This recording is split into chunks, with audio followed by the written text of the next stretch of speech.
জ্যান্ত একটা বকরির চামড়া খুললে যেই কষ্ট, একটা বেনামাজি গুনাহগারের জান কবজের সময় তার চেয়েও বেশি কষ্ট। ওরে আল্লাহর বান্দারা, রসুলের চোখে পানি। ও আয়েশা, কিয়ামতের দিন কেউ কারো পরিচয় দিবে না। মায়ার নবী বলেন, হাসরের মাঠ এতটাই কঠিন,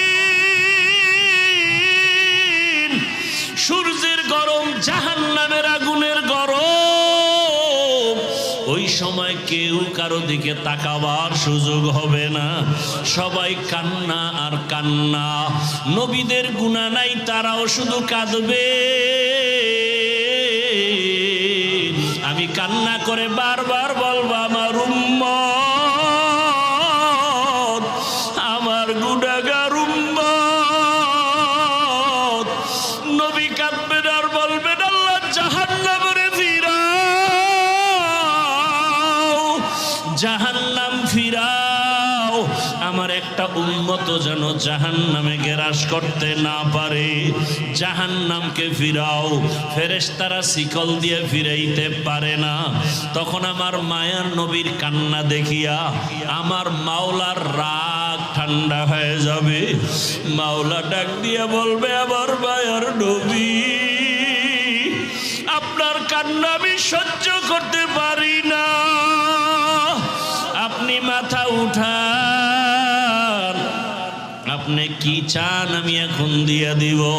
মায়ার নবী বলবেন, ইয়া রব, আমার উম্মতের জাহান্নামে দেওয়া যাবে না, জাহান্নামকে ফিরাইয়া দেন।